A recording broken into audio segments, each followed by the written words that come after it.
Happy Monday. Hello again. As you can see, we are all green out today, and it's the last Monday of the month of May. And as you know, we have been celebrating Mental Health Month, and I have been giving you some tips and even some personal experiences on mental health and what to do to stay and to be your best self. Today, I want to draw your attention to trauma and mental health. Let me give you a definition for trauma.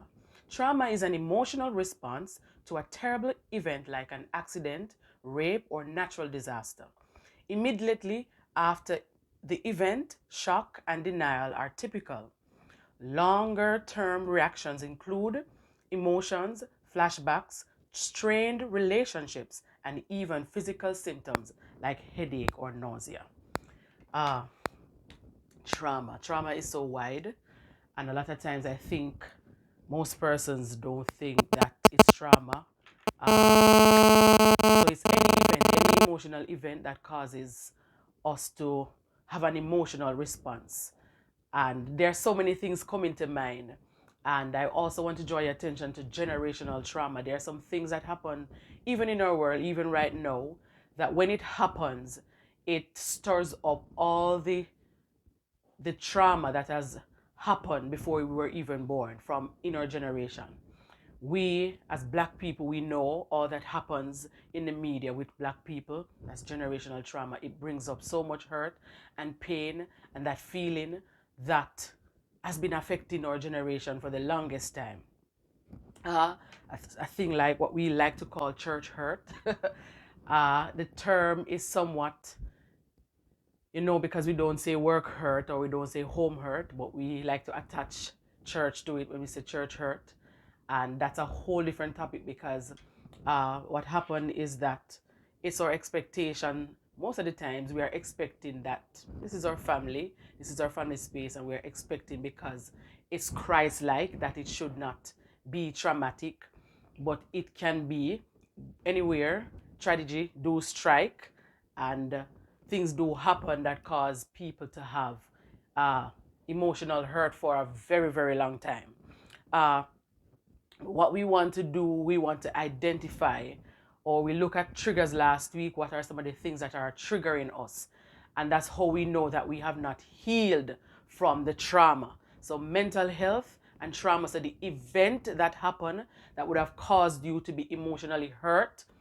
As we mentioned, it can be a natural disaster, it can be a tragedy, witnessing something, and incident, tragedy, anything, and it keeps giving you that flashback, and you having the triggers and knowing that you are not healed.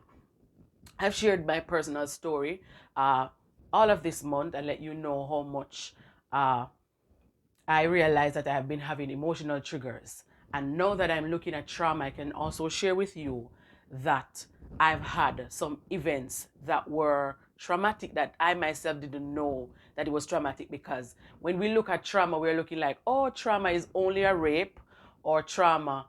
Most of the times we're just looking at, oh, it's only a rape case, that's a trauma. So that's not me. So that's ruled out. And for me, looking back at the things that I've experienced, and persons will ask the question, do you ever heal or do you ever get well if you don't get counseling?